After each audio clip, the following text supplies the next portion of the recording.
முன்னதாக நெல்லையில் நடைபெற்ற நாம் தமிழர் கட்சி கூட்டத்தில் சலசலப்பு ஏற்பட்டது.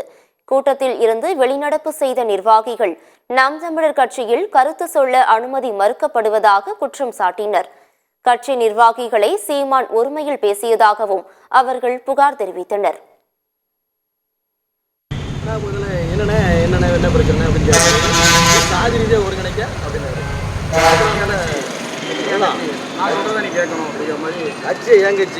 நீ இருக்கனாரு வெளியே போனா போடா, நீ பேச முடியாடா, நீ பேசுற கேட்க நான் வந்திருக்கேன் அப்படின்னு சொல்லி பேசினாப்புல, நான் பேசுற மட்டும் கேளுனாப்புல.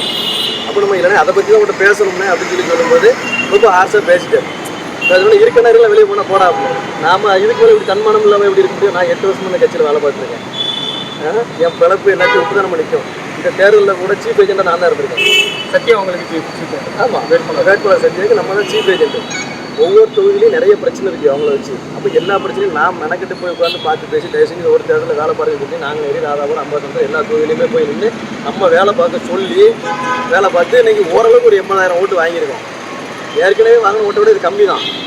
அந்த ஓட்டை வாங்குறதுக்கு நான் அவ்வளோ பாடுபட்டிருக்கேன். நான் போய் நின்று ஒவ்வொருத்தையும் பேசிக்கிறேன். கடைசியில் வெளியே ஜாதி ரீதியில் முத்திர குத்தி இப்படி அவர் நான் ஜாதி ரீதியாக கட்டமைக்கிட்டாரு. இவங்க இருக்கிறது வர அந்த இவங்க தான் வேட்பாளர், இவங்க வீட்டுக்காரர் இவங்களும் இருக்க வர, இந்த குடும்பம் இருக்க வர திருநெல்வேலியில் நாம் தமிழர் கட்சி ஒரு அடி கூட வளராது. இவங்க அழிக்கிறதுக்காக வந்தவங்க தான். நாங்கள் தமிழ் தேசியத்துக்காக வந்தோம், ஆனால் இவங்க அதுக்காக வரல. நாம் தமிழர் கட்சியை அழிக்கிறதா அவங்களோட அஜெண்டா. இதுக்காக அவங்க எங்கே வாங்கினாங்க, என்ன வாங்கினாங்க அதெல்லாம் எங்களுக்கு தெரியாது. ஆனால் நிச்சயமாக இதுக்கு பின்னாடி ஒரு பேக் இது இருக்குது. எந்திரிச்சு ஒரு சந்தேகத்தையோ ஒரு இது கேட்க முற்படும் போது அவங்கள பிடிச்சி தள்ளவும் அவங்கள வெளியே போகணும்னு சொல்கிறதும் அநாகரிகமான ஒரு 200 பேர் முன்னாடி வச்சு அவங்கள அசிங்கப்படுத்துறது ரொம்ப தப்பு. ஒரு தலைவனுக்கு இது அழகு இல்லை.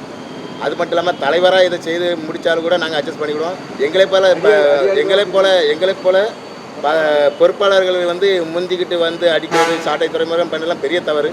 அவரெல்லாம் இதை பண்ணியிருக்கக்கூடாது. அது பெரிய தவறு. அவரை கடுமையாக நான் கண்டிக்கிறேன்.